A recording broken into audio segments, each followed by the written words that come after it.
The Patriots pregame show is presented by Dunkin'. You just got a bacon, egg, and cheese sandwich, hash browns, and a coffee for $6. Order now only at Dunkin'. Participation in times may vary. Prices vary in California and Hawaii. This is a limited time offer.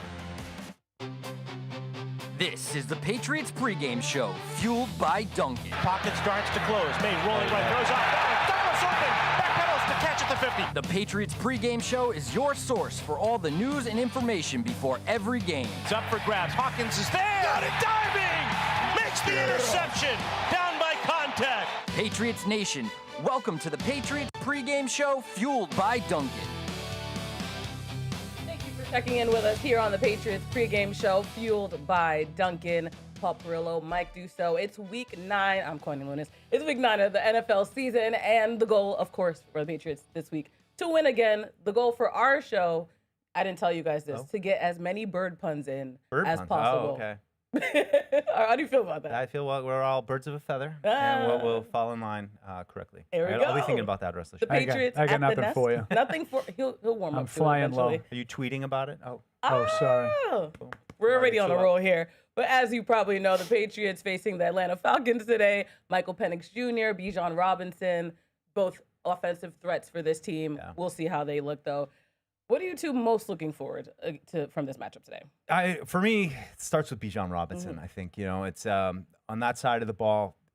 Our offense runs through him. They want to get him going. I think what I'm most interested to see, though, is if they alter their attack a little bit and try to attack the Patriots in the middle of the field, maybe try to get him lined up with linebackers. It's one of the kind of knocks on Michael Penix that they're not really willing to throw to the middle of the field. He likes to throw it outside the numbers and down the field a little bit. So if you've watched this Patriots defense, you know that they have had some moments where they've struggled in coverage for the linebackers and safeties. So, to me, Bijan Robinson in the passing game, that's kind of an X factor on that side of the ball. We see him on the screen against the Dolphins last week. Unfortunately, they lost in that game, but like you said, a threat for the Falcons right now. Yeah, absolutely. I mean, it all goes through him, Paul. I would say, that's where it all starts. And if you can, I have confidence in the Patriots' run defense that they can keep him contained. Hopefully that continues today. But if they do that, I think it'll put pressure on the passing game and probably a good formula for the Patriots. Yeah, I have confidence as well. And, if you had asked me in September, I probably wouldn't have had the same kind of an answer. I would have been wondering when the other shoe was going to drop on the run defense. But it's been, 8 weeks now, and there's really no let up in sight. This is probably the biggest challenge. You might want to say James Cook. I think Robinson's probably the more dangerous threat, but they've been able to handle the running game. I think Mike is right. I think that's the number one thing that I would be focused on today. Just to be different, I'll go to the other side of the ball. Can Drake May and this Patriots offense continue to have this kind of production against another good defense that is particularly good against the pass and has excelled at eliminating big plays, the plays downfield. So if the Patriots are forced to do it, 10, 12, 14 plays at a time, can they maintain that focus without the big plays? Again, conversations we wouldn't have thought we would be having, a month and a half ago when we were wondering where all the big plays were for the Patriots. Now, Drake May and the Patriots offense are among the most explosive in the league. Yeah, interesting conversation I think today is about the blitz. This is a heavy blitz team, and a couple weeks ago we had a conversation on Patriots Unfiltered about what is a blitz. It was a philosophical discussion. Not to blitz. That is the question. But this is a team that likes to send 5, and so whether or not you qualify that as a blitz or not, you can have everybody has their own stats, but how will the Patriots handle some of that pressure? They're a good pressure team, but I wouldn't say they're a great pressure team. Usually, to me, when you have to blitz a lot, it usually signals we don't think we can win a lot of one-on-one matchups. But I do think this defensive philosophy with Jeff Ulbrich that's what they want to do. They want to send 5 guys a lot. Third down, early downs doesn't really seem to matter. So the offensive line's got to be ready. Might be tough to help guys out with protection.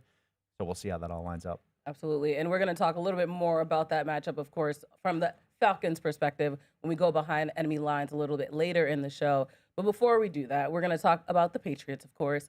The Inactives, if you guys want to get into like you said, nothing necessarily stands out. John Saunders, Ramondre Stevenson, Caleb Murphy, Eric Gregory, Caden Wallace, and of course Tommy DeVito. A lot of the usual suspects. I mean, Ramondre Stevenson is the big one. Yeah, exactly. John Saunders just arrived here this week. Not a surprise with him, but Ramondre Stevenson we've known since Friday.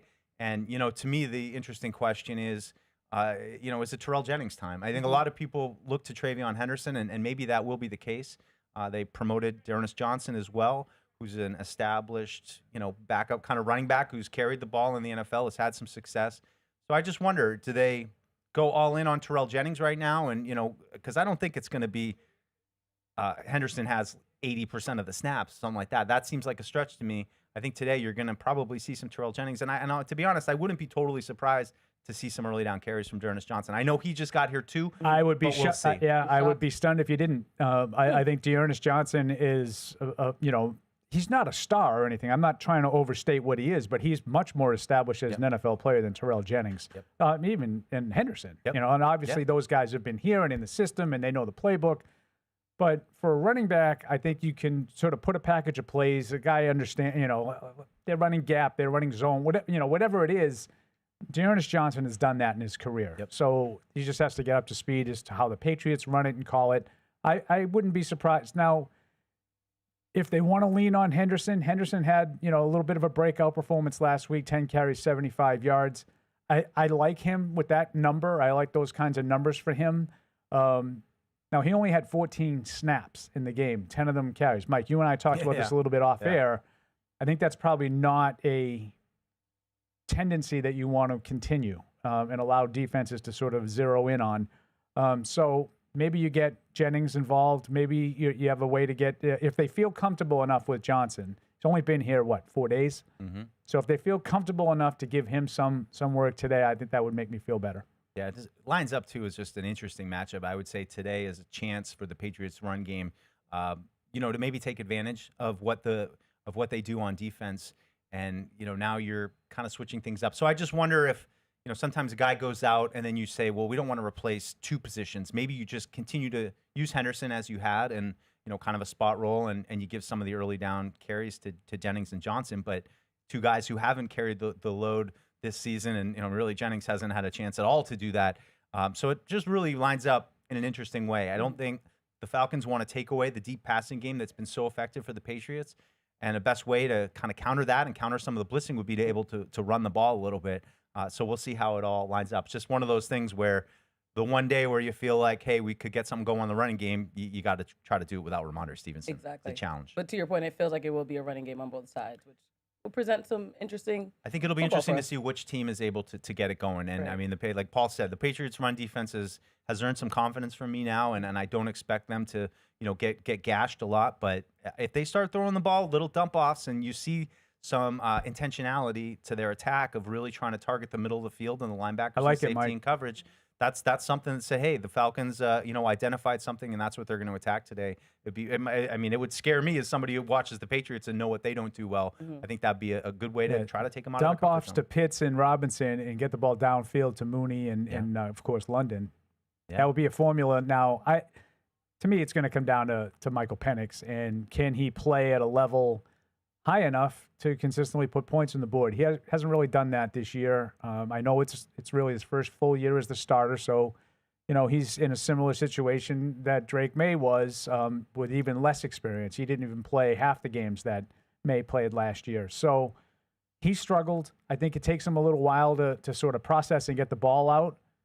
But, he put 34 up against Washington, another 24 against Buffalo. So they have the ability to do it. They just haven't done it consistently. Yeah, a young team, and that might be part of it. And we talked about it all week. They've got talent. They've got talent on both sides of the ball. A couple young guys on defense, James Pierce, Jalen Walker, two guys. And they will get Walker really back today. He hasn't played for several games. Jalen Walker, one of their 2 first-round picks, so that could give them some juice in the front seven. Just a guy we talked about a lot in the spring of just, a do-it-all kind of athletic edge rusher.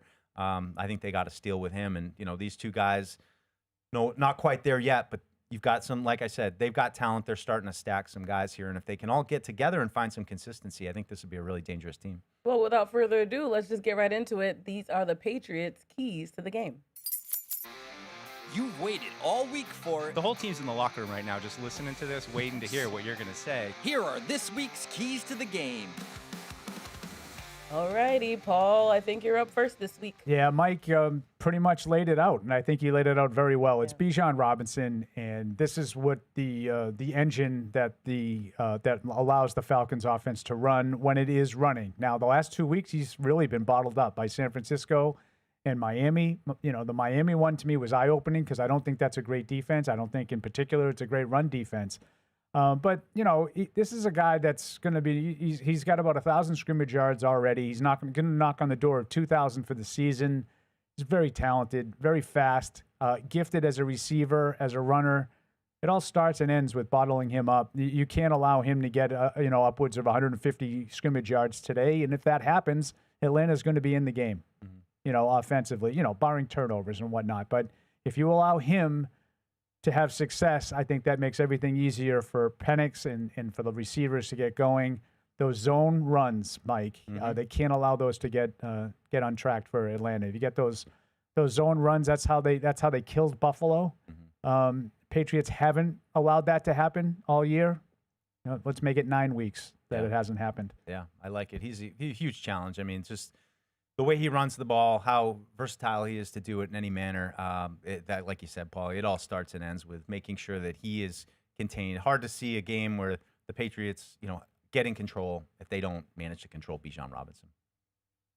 Should I jump right into mine? Yeah, what do you got? Yeah, I'll go right into mine. I along those lines, no comeback necessary. Playing off the old 28-3 thing. It's just my Mike, do you have any more swag that you want to sell for this? All right, now. You can catch him outside TV I'm Garden trying not today. to do it. I might get in trouble today, but overall, I just think a fast start, and not letting them dictate the way that they want to dictate.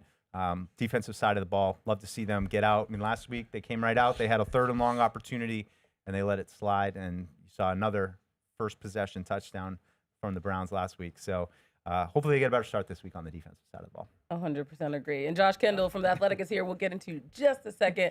Before we do, grounded flight, that's my key to the game. The Patriots are rolling, as we know, at this point. But this week is about keeping the momentum grounded. The Falcons offense leaning heavy on the run, like you both mentioned. And that's something that they also need to make sure they're stopping. I think if New England can ground the flight of this Falcons team early, whether it's on the ground or in the air, as we know, Penix not necessarily successful there, then they'll be able to limit the offensive points that they're able to contribute to this game. Big start. Yeah, Huge. big start. All right, without further ado, Josh Kendall, you're here. We got to make sure Hey, Josh. show you some love. Thank you for stopping by. Thanks for having me. Well, I'll start right off the top. We were talking already about this Falcons team. Very inconsistent this season. They get a win against the Bills, and yet last week they take a loss against the Miami Dolphins. 2 losses in a row at this point. So what have you been seeing from this team, and how do you think they'll respond this week here in New England? Your guess is as good as mine. I wish I had something better. This team has looked great in prime time. They beat the Vikings on Sunday Night Football. They rolled the Bills on Monday Night Football. They've also been beaten 30-0 by the Panthers and embarrassed by a Dolphins team that previously had been embarrassing it only itself. So I don't think anybody has a real clue. Atlanta has played well against good teams. Maybe that helps them today, but I don't have a lot of hope that this team is, matches up well with New England. You guys have the talent, though. I mean, just across the roster, what have you seen from Michael Penix as he's taken over the starter's role full-time this year and progressed into this season? The same thing I saw through the 3 games they started last year. You can see every tool that you want to see. You can see flashes of a guy who could be a really good starter here for a decade. But he doesn't complete enough passes consistently enough to keep this offense rolling. He was a 58% passer last year. He's a little bit better than that this year, but in high leverage moments, the passing game is not clicking. When he's under pressure, he's completing less than 45% of his passes. The book is out on Atlanta. Stop the run game, get them in situations where you can rush the passer. They're not going to be able to get it done in the passing game. As much as they say we have to run the ball to win, and they do, that's a 2-step process. You've got to run the ball, but then behind that, you've got to make the plays in the passing game that they've yet to make consistently. What have you seen the last couple of weeks from Bijan Robinson that maybe has changed? Do you see opposing defenses maybe devoting a little bit extra attention to him to keep him in check? Yes and no. The Falcons would tell you that the blame lies solely on them, that their offensive line, a unit that should be really good. Yeah, it's got three guys who are top 38 picks. Ryan Newsel, the center, is a UDFA, but a guy they had a lot of faith in and we've seen play well. They lost Caleb McGarry, the right tackle, in the preseason. Right. That hurts them, but they said his replacement, Elijah Wilkinson, had just been okay, had at least been okay. But as a unit, they've been too inconsistent. And I was a little surprised this week that coming into this game, the Falcons coaching staff has underlined that fact. They have not been shy about saying it's the offensive line. It's a bold strategy. We'll see. We'll see if the offensive line responds to that by saying, playing a game like it did against Minnesota in week 2, week 3, or if the offensive line says, it's not just us, I'm tired of hearing that. This is for the birds. You can have it. He got a pun in there as well. Yeah. You wrote about this week, like you said, about that offensive line. And obviously, like you already said, you don't necessarily know what to expect. But how do you see them matching up against this Patriots front seven today? They're good enough to play to do what they need to do. Mm-hmm. The Patriots defense has been really good, but we've seen them play a Vikings defense that is very difficult to prepare for and really talented at some key spots and roll them. That was easier when the Vikings were struggling on offense. Everything got rolling in the Falcons' direction. We've seen that from these Falcons. If it starts well, the vibes are good, they can be a tough out. But if it starts poorly and it starts to be a slog, they haven't responded well to that. Mike Vrabel loves nothing more than a slog. He'll drag this thing into the mud and be perfectly happy with that. The Falcons will not. We're going to ask you just about the defensive side of the ball. 2 talented first-round picks. How have those two in Pierce and Walker assimilated into the defense? And what do you think is the key defensively for them today? Coverage. They have got to cover well enough to give that group time to get home. The 2 most impressive defensive rookies have been the secondary guys, Xavier Watts at safety, who's a really good player. Billy Bowman, who was great for 3 weeks, but is out again this week with a hamstring injury that just kind of popped up a few weeks ago in a practice. That's been problematic for them. Jalen Walker and James Pierce Jr., the 2 first-round edge rushers, have been fine and have helped, along with a lot of other guys, improve that pass rush, which for 2 decades has been the worst in the NFL, absolutely abysmal. But neither one of those guys has yet popped. Walker returns to the lineup today. That'll be a help, but mostly for their run defense. Jalen Walker's a guy who defensive coordinators will watch a tape, and they'll love that guy. Most of us sitting up here in the stands, we're looking at James Pierce Jr. We're looking at 27 coming off the edge. They need, some pop from him. He's been fine. We haven't seen a lot of pop plays. So we haven't seen a lot of pop plays from opposing offenses in general against Atlanta. How have they been able to limit the big plays consistently? Because as you said, they've been a little inconsistent getting the pressure. What has been the key to stopping the opponent from getting any big plays? Jeff Ulbrich, who comes over from the Jets, the guy that y'all are familiar with. They struggled there at the end, but he's a really good defensive coach.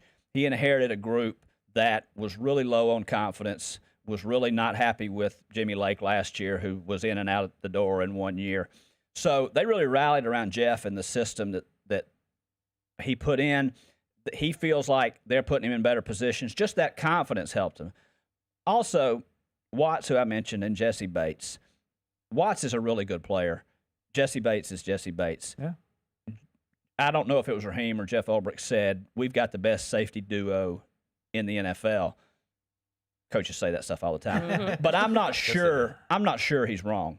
Those 2 guys are really good players. They take care of a lot of deficiencies back there. Before we let you go, what's your prediction for this one? I mean, there's no reason to pick the Falcons. The Falcons may come out and roll one of those good games and win this game, absolutely. But they need to get the run game going. New England hasn't let any running back get the run game going. Drake May has looked lights out. Michael Penix has not. I mean, this sets up really well for New England as we sit here right now. Yeah, I think you'll know pretty quick, though, it seems like, that based on the start, how the game's going to come. Well, so I would just say that would be one thing that would concern me from the Patriots side is the vibes, the whole vibes thing that Josh talked about. Yeah. Everybody's scoring on their first drive against the Patriots. So if Atlanta goes down and scores, maybe it's one of those games where they have good vibes and it's not the slog that Mike Vrabel is looking for. The Patriots have struggled early in these games, so I think we might know right away if it's going to be a game. Yeah. If Atlanta wins the coin toss, they will take the ball and we'll probably all know in about 5 minutes. You know. Okay. Right. I'll take the second half off. There we go. Let's take a little nap. Josh Kendall, thank you so much for your time. And by the way, Behind Enemy Lines is brought to you by Pepsi. Game day is here, so stock up now and grab a refreshing Pepsi Zero Sugar 12-pack now because tailgating deserves better. All right, we're going to take a quick break. We're going to talk a little bit more about the Michael Penix Jr. versus Drake May matchup, the second-year quarterbacks, as you know. So stick around here on Patriots Pregame, fueled by Dunkin'. This Patriots pregame show is brought to you by Brunt Workwear. They make work boots and apparel that are built for the job site. Their gear is comfortable, durable, and named after the real workers in the trades that help design it. Save $10 on your first order at bruntworkwear.com/Pats or with coupon code PATS. And by Tostitos. Football fans know traditions matter. They're what inspire us to make masa in Tostitos the traditional way, starting with whole corn kernels. Discover your next tradition this football season. Head to the store, grab your Tostitos team bag, and scan the code for a chance to score an epic experience with the Patriots. Tostitos. Tradition matters.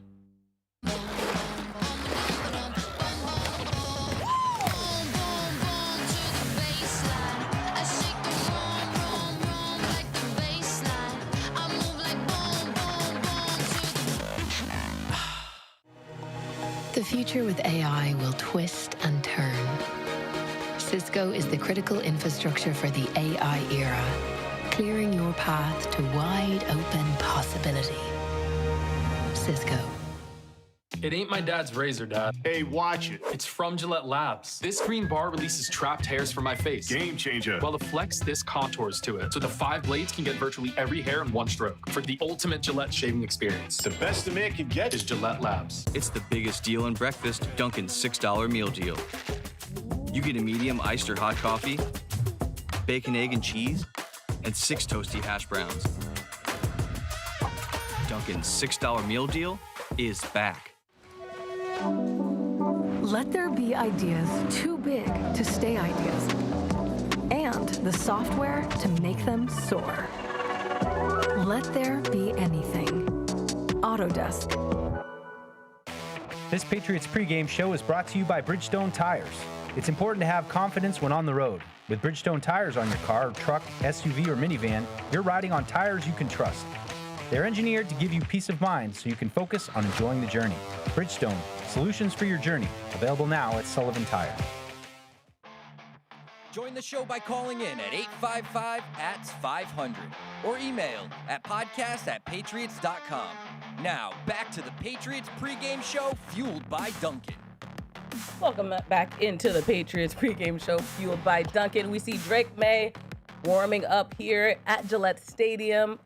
Mike Dussault, Paul Perillo, I'm Kwani Lunis, and let's talk a little bit about the quarterback matchup today. Two, like we mentioned before the break, second-year quarterbacks, one having a little more success than others. Well, Drake has done the thing, and I got to give Paul credit because every time, everyone wants predictions all off season, and, Paul, we'd make our predictions, and then Paul would always be like, but the one thing is if Drake just makes a huge second-year jump, then all bets are off, and that's what we've seen here in the middle part of the season. What you've seen is all bets are off. All bets are off.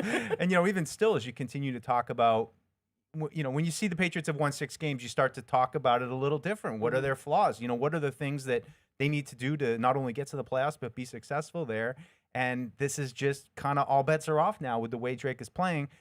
For me, it's can he keep it up? And I think that's a lot to ask. We have to be, ready for him to, have maybe some games where he regresses a little bit. I mean, today is an interesting matchup just with the amount that they're probably going to blitz him. So maybe a unique new challenge. But, last week we thought he handled it pretty well overall as we, you're seeing Dearness Johnson there who, might be one of those stories where last week he was, not even here. And Mike now Cloud, here he is today. Jonas There's been a few, right? One that's of those kind of the one position you can do it. I mean, maybe there's other positions you can do it. That's why I bring it up. I mean, he's run zone, he's run gap, he's run dual. He's run the run plays that the NFL runs. There's not a huge amount that you'd have to get a guy prepped for to just say, we need you to give us 10, 12 snaps, and we're going to give you the ball 4 or 5 times. Something like that, I think, would be in play. Now, if they don't feel like he's had enough time to do that, then understood. The fact that they elevated him the way they did immediately tells me that he will have a role today. Yeah, and I wonder, too, if maybe you take a look at both those guys, Paul, and maybe you see, can one of these guys, even when Ramondre comes back, still give us a little something, help us out? I think it's a position they need depth at. Trade deadline coming up. I don't know if we're expecting any major moves, but if it isn't, these are the kind of guys that you need to maybe step up. Yeah, take a little bit of a quick detour here from the Falcons game in today. Mike, this is the game on NFL Network that we were talking about. The last time the Falcons defeated the Patriots, Week 10, 98. Paul Perillo was there. Paul and he Perillo walked out. left in disgust in the third quarter. Anyway, as Fred likes to say, they can't see that, so please stop talking. But you mentioned the trade deadline, Mike, and over the weekend, looks like one of the national stories is the potential fire sale that could be going on in Miami. There's some individual talent there. I am not necessarily a believer that Jalen Waddle is going to be on that list, and they even said like at least a first-round pick. At least. So I'm not necessarily looking at Jalen Waddle getting moved. Not that the Patriots would be looking to do something like that, but there are some pieces there I think that have been tied. I think there was at least one national report had Jalen Phillips and the Patriots tied. That's an edge rusher I'd be interested in. But that's another one. I just don't understand if you're Miami and you're looking to rebuild, that's a guy you want to rebuild with. He's still young. He's a talented guy. I know Philly's got strong interest. Vic Fangio has mentioned, because he spent a year as the Dolphins defensive coordinator. He's very high on Phillips. But just some guys to keep in mind. Mike and I have been we've been on the lookout for edge rushers. And we keep talking about guys like Trey Hendrickson. But there's some veterans also in Miami. Old friend Matthew Judon, I think he'd be less of likely, but maybe Bradley Chubb. That's not necessarily a difference maker at this stage of his career, but he would give you some depth to go along with Kayshon and Landry. You got Chop Robinson down there. Maybe they say, I would think he's not going anywhere either. But like you say, hey, let's get rid of one of these veterans, try to cash in a little bit. I think it's a position they need. They traded Keon White this week. And for what it's worth, Cincinnati has said they're not interested in trading Hendrickson, but I think those kinds of correct. If Chicago goes in and beats the Bengals today, and the Bengals drop to 3-6, which is very plausible with Joe Flacco. It looks like he's going to play, but obviously very banged up with that shoulder. At 3-6, do the Bengals tomorrow have a different answer to that question than they did today? Yeah, I think just getting a third rusher would be really helpful. I mean, you're kind of living on the edge right now with just Kayshon and Landry, and Anthony Jennings, solid run stuffer. But look, when you get to the playoffs, you need to be able to rush the passer. You need to be able to do it consistently. You need fresh legs. If you could get a guy like Hendrickson, Mike, that's your first right rusher. Now you got him and Landry can right out of the gate. Can he chase on snaps a little bit? That'd be a move I would be all in favor of, trying to shore up that edge position. Running back, it is what it is, but overall, I could see it. I'd be down with a move this week. Running back, edge, you always need secondary help.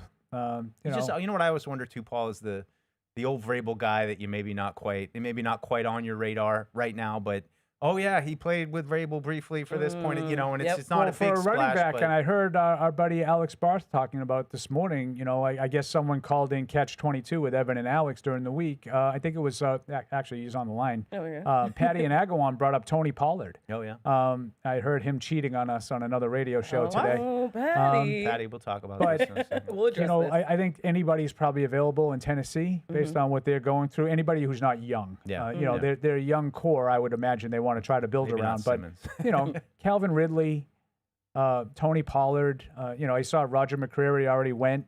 Is it McCreary or McCready? McCreary. Yeah, he already went to in a trade. We saw a trade yesterday with Jair Alexander going. So the activity's starting. Yeah. And I would be surprised if the Patriots didn't add something. Absolutely. You mentioned Keon White, Kyle Duggar also traded, but do you two feel as though those two trades are setting up the Patriots for something maybe big? I mean, I wouldn't say that it necessarily setting up. I think this was, two guys that they held on to, tried to make it work, needed the depth. I mean, you've even seen Kyle Duggar start the last couple games when injuries have hit at safety. But I think at the end of the day, they realized that these guys aren't going to be quite what we need and what we're going to ask them to do. So let's give them a fresh start. Let's grab a couple late-round draft picks. But I think they can still do what they want in terms of adding a guy. So I definitely think the radar will be up on Tuesday, because this is Patriots team that does have a couple little question marks, but you know, a move like I'm not anticipating Hendrickson's going to happen, but at the same time, like, you know, a big move like that, it's, you know, we're really trying to pad some of our weaknesses and make some noise. And I do think there's something to the cliche of there's kind of a window that I don't think a lot of people anticipated. I think you could make an argument that, you know, 5-3, 6-2 was not out of the realm of possibility given the schedule for the Patriots heading into the season.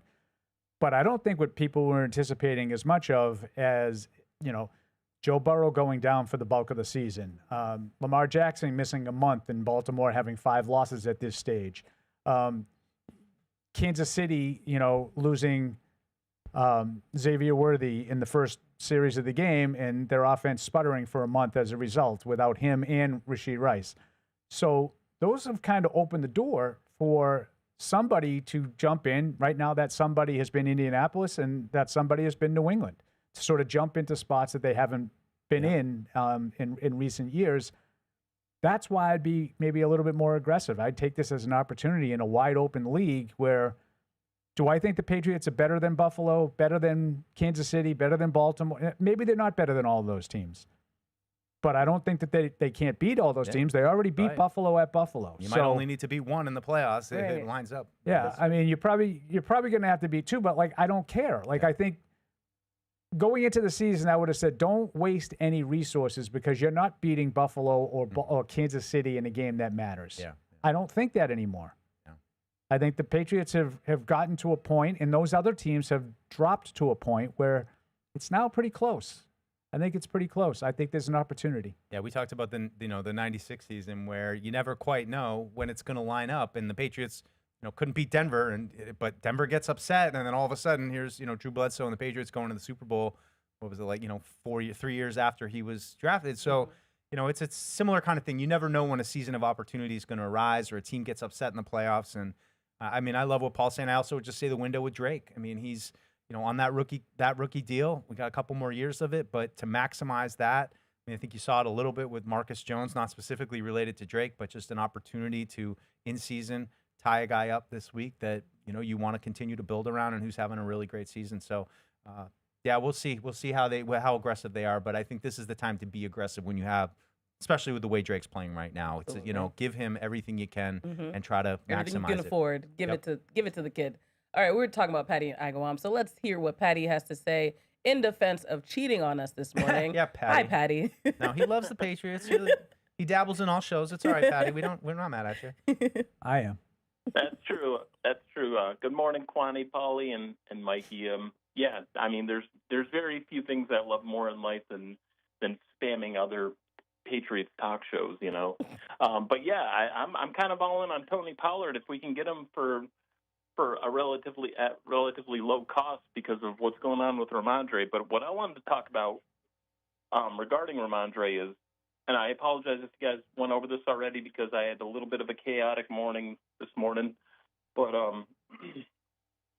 how do you feel like, you know, we know that Atlanta likes to run 5-man fronts on defense, so there's going to be a lot of one-on-one matchups, and a sneaky kind of high value of Ramondre this year has been his pass blocking.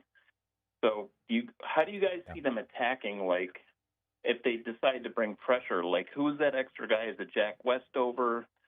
I know Travion's been struggling and picking up extra guys on the blitz and stuff. I don't know how good the running back they just elevated. Jeez, I can't think of his name. Dearness Johnson. Like Dearness Johnson, if he's good at it, how do you guys see them picking this up, like, with Ramondre out? It's going to have to be Henderson and Blitz. I mean, Blitz pickup, if we're talking specifically, they're not going to ask a new guy necessarily to do that, I wouldn't think. I don't know if Terrell Jennings has that in his. I mean, he's a physical runner, but I don't know if that makes him a pass blocker. Henderson's been on the team. He's been in the system. He's got to do it. I mean, it's a pretty simple thing. He's got to be able to do it. I thought he was better at it last week. He had one good rep I can remember in that game against Cleveland. But this gets back to what you just talked about, Mike, about, they have a blitz package, but they send 5. Yep. You have 5 blockers. Mm-hmm. So it shouldn't be up to a running back to make sure that Drake May stays clean if they're only sending 5. Yep. Yeah. The guys up front need to do a good job of that. But it is, I mean, this is a team too that it's not just third downs, it's the early downs too that they blitz a lot. So, you're right. It's just going to be a question of, can our rookie offensive lineman hold up long enough? I mean, you can still have some chips and that kind of thing. But I think it's a great question. Maybe Patty picked it up listening to some of those other shows this week of the game within the game and just trying to manage that, trying to trust these guys. We all know how quickly the game can turn with one blown block in pass protection and the ball's out and it's a turnover and maybe it's going the other way. So that's a concern. The turnovers would be a concern. They haven't turned it over. You sort of look at that and say, I mean, are we due for one of those games? Knock on wood. Yeah, well, I mean, and last week it was thought you were maybe getting that game for a little while. And to the credit of the Patriots offense and Drake May, they didn't let those mistakes bog them down. They got refocused and they were able to pull away. That's an interesting part too, is just how you're seeing this team really put together some good football around halftime, how they've finished up, how they've come out of the locker room in the third quarter, something they really struggle with over recent years. I mean, Paul would be pulling his hair out looking at some of the situational football down, the end of the first half where it's, hey, you got a chance to get points. And all of a sudden, not only do you not get points, but you handed them 3 points at least. So they've been good with that situational play around halftime. It's a big key if it can continue. It's how they've separated themselves the last 2 games where it's just this sequence and all of a sudden goes from a game where the Patriots are maybe a couple points down to now they've got like a 2-score lead. Right. So like you mentioned, the next man up opportunity who's willing to capitalize and prove that they're worthy of moving their way up in the roster string. Yeah. Jason in Florida, how are you? Jason, are you awake yet? All right, Jason's not with us. Nate in Connecticut. Nate, what up? Hey guys, can you guys hear me well? Yeah, there he is. What's up, guy? All right. So my question for you guys today is about Kayshon Boutte. Obviously he's had a tremendous leap from 2 years ago, and now I'm thinking that this is going to be our new guy. This is going to be the guy that leads Drake May in the dynasty. And a lot of people were saying that with the trade deadline coming up that we could possibly deal him. I just want your guys' thoughts on this because, in my opinion, I think he has way too much potential. And Drake May and Kayshon Boutte has been looking tremendous this year. I just don't see us dealing him because of the Can I ask you where you saw someone say that Kayshon Boutte is on the trade block? That is that's the first I've heard of that one. I saw a post on Instagram saying. That's it was probably fake. And I'm not trying to make fun. I'm being dead serious. Fair, yeah. It's probably AI. People love making rage bait graphics, so I could understand. I've seen a ton of them. Yeah. And I look at them and I was like, that didn't happen. Just because you make a graphic doesn't mean it happened. I mean, there was some talk back in April around the draft that he could be a veteran that could be on the move. Someone now, I think Jeremy Fowler for ESPN had him among a column. Adam Schefter and Jeremy Fowler, like veterans that could move around the draft for draft picks. And Kayshon Boutte was mentioned. I don't believe that I've seen anybody suggest that. First of all, I'd be very surprised if the Patriots were going to deal off any player. Like Keon White and Kyle Duggar really weren't playing. Keon White wasn't playing at all. Yeah. Duggar had played a couple of games when Hawkins was out, but then was back. He was inactive last week. So they dealt 2 guys that really weren't in the picture. I can't imagine they're going to deal a guy that's contributing on a weekly basis like Boutte. Yeah, no, I mean, especially still on a rookie deal. I mean, he's got another year after this under contract. And, I love the signal of Marcus Jones getting extended. And, like Boutte's the same kind of guy. Like he's really developed. I think if you watched Josh McDaniels mic'd up last week, you saw some of the interactions he had with Boutte, his attention to detail and, those kind of things. It really seems like it's all clicking for him. And I wouldn't be in a move to deal him at all. And in fact, some people, and I think we've gotten away from people saying, they're going to go trade for a wide receiver, which, certainly there are a handful of wide receiver ones that I would definitely be interested in, but I'm not interested in bringing in somebody who's not going to totally move the needle. I'd rather, continue to let Boutte develop. And clearly Drake May has so much confidence in him to chuck it down the field. And I'm sure we'll probably, it'll be interesting to see today, as Paul pointed out, Falcons very good against the deep ball. that's been Boutte's bread and butter. We'll see how he does today. They look good together. I don't think anyone wants to see them broken up. All right, we have an email question from Dan in Virginia, in Michigan.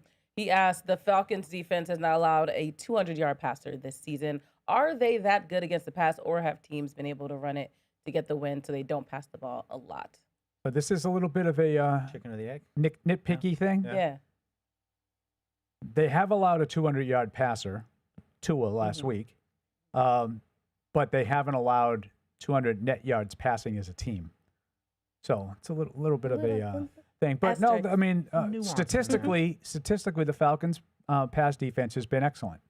I tried to sort of get to that a little bit with Josh when he was in with us, Josh Kendall from The Athletic.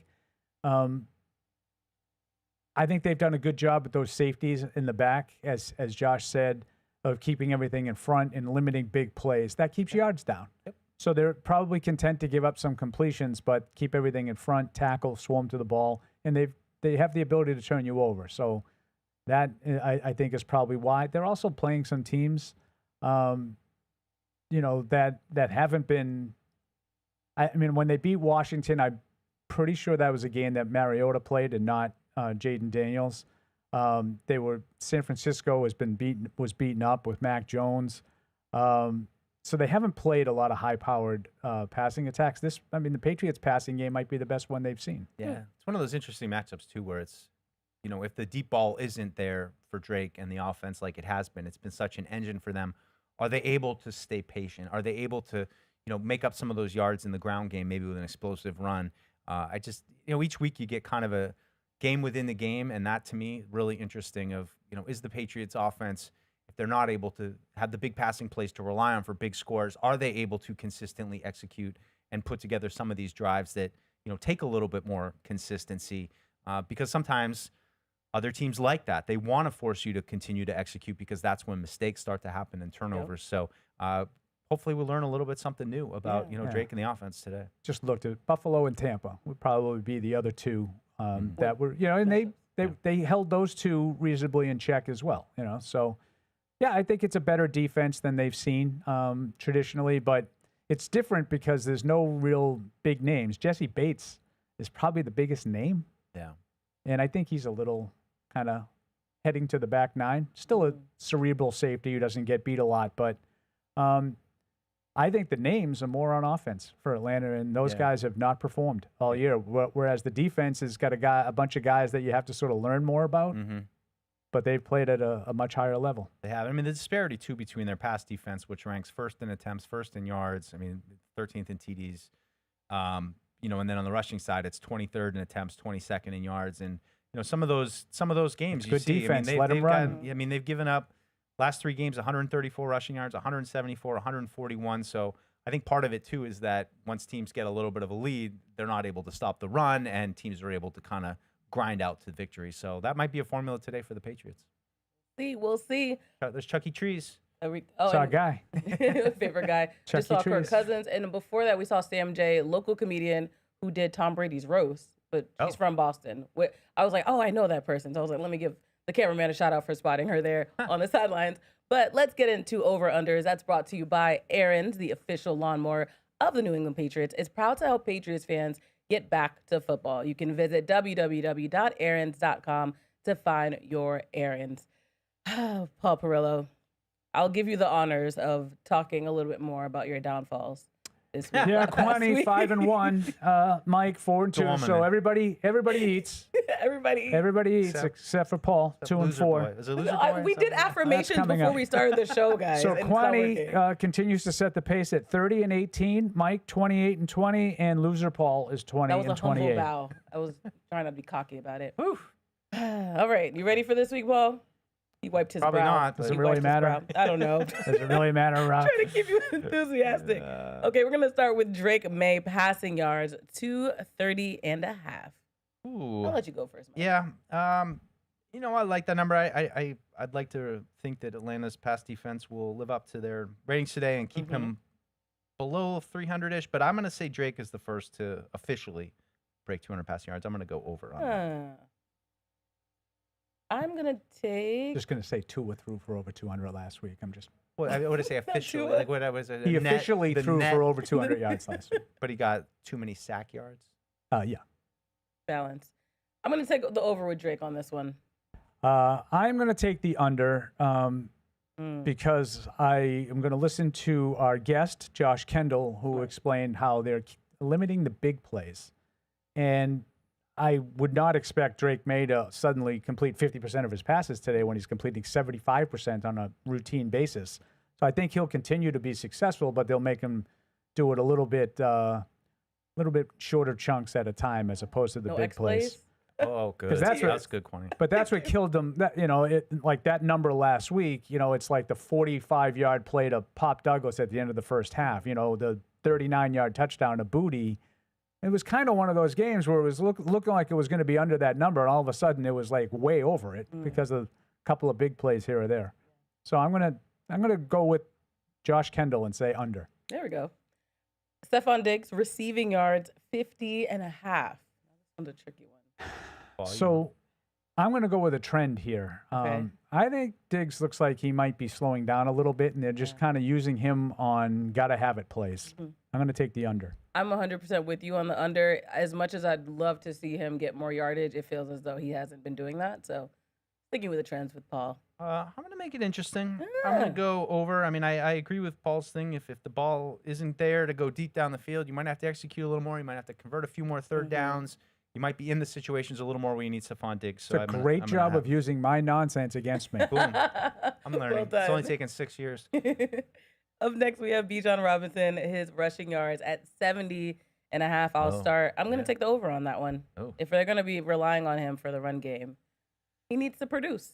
It's a good Against number. this defense, though. Yeah, we'll it's a good number. I'm gonna go over 2. I think that they contain Bijan enough to get the win and not let him control the game. But I think he's too good. I think this is going to be the first time Patriots give up a rusher over whatever it is, 50-ish. Yeah, I'm going to take the under. Look at us, guys. Because I think it might be more receiving yards.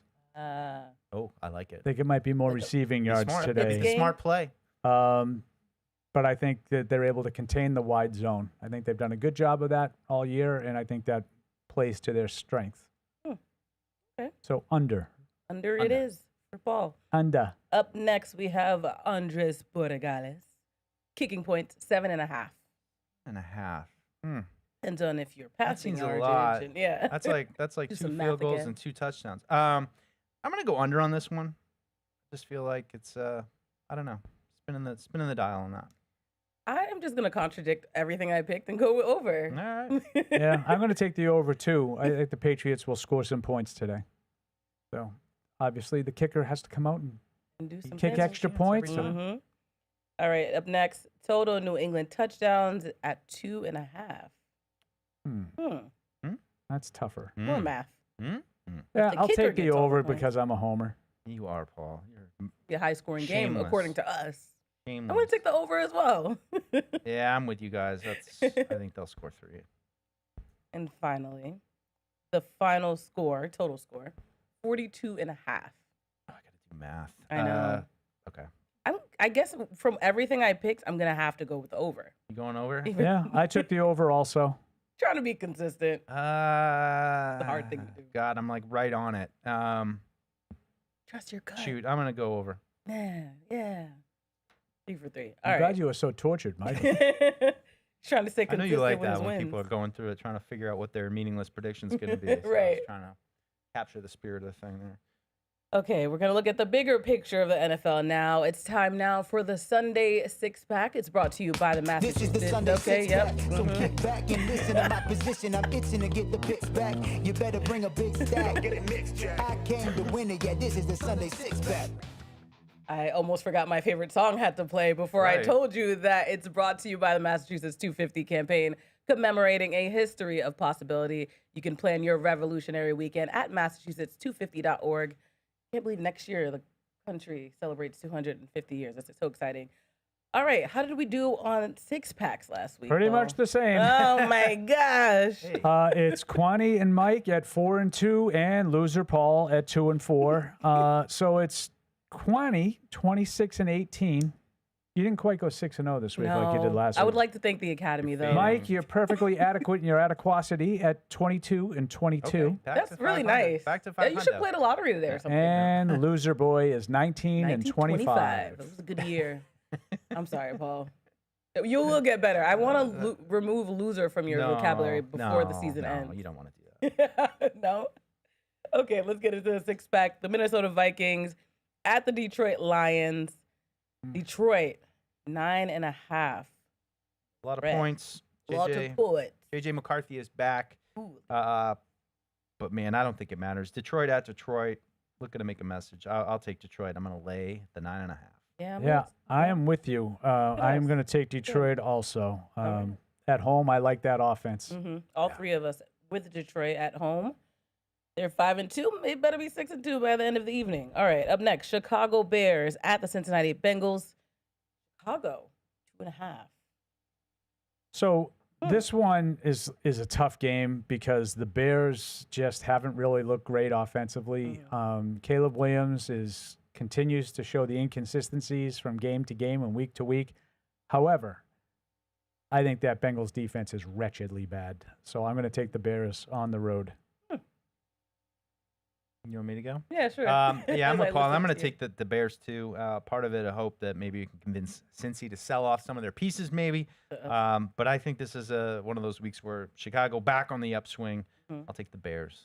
I'll take the Bengals at home and see if they can rally. Joe Flacco. Yeah. He is going to play. He is going to fight. Confirmed. Daniel LaRusso. Next. They actually do include the Giants every week now. San Francisco 49ers at the Giants. San Fran with 2.5. Another Mac Jones. I have to pick first. Yeah, it's your turn. Yeah, go. I am taking San Francisco. Oh, wow. Oh, did not see that coming. Turning on Jackson Dart. Yeah, I'm gonna go San Fran too. Yeah, that's close enough. I'll lay the point. That's all you need. So I like the Giants at home, and I think that they play differently there. And Jackson Dart, I still think, has given them a little bit of a lift. I'll take the Giants for the mild upset at home. There you go. Did you say your son was doing the dart eye? Yeah, he was trying That's to. a He couldn't mess. find his eye block this morning though, so luckily we didn't have to You see didn't have to it. deal with that. All right, Jacksonville Jaguars at the Las Vegas Raiders. Jacksonville 3. Ooh, it's another one. Points. I can't pick the Raiders I right can't now, either. and again that week 1 loss for the Patriots just continues to vex me now more and more with each passing week. But I'm going to take Jacksonville on the road. Well, I don't want to be vexed like Mike, so I'm going to take Jacksonville also. Okay. Well, I'm taking Jacksonville without being vexed and without not being vexed. I'm vexless. Vexless. All right.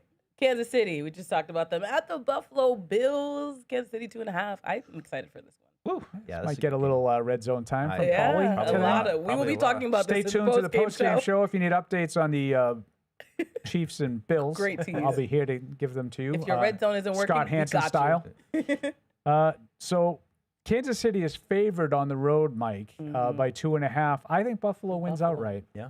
I think Buffalo likes to play Kansas City in the regular season. It's the playoffs when they can't beat them.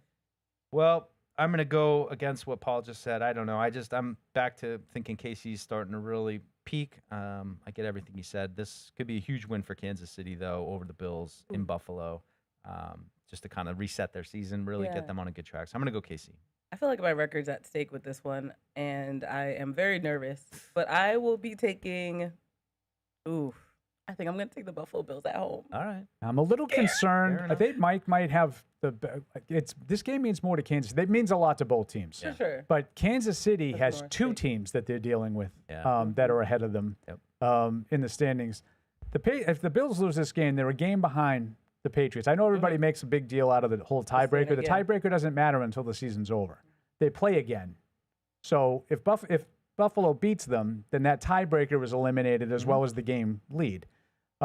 If the Patriots win, they don't need the tiebreaker. They'd be ahead of you understand my point. Yeah. So I think it means a little bit when Kansas City, if they're going to win the AFC West, this is a big game for them. Whereas Buffalo needs the win too, but if they lose this, they have plenty of season left to catch up one game.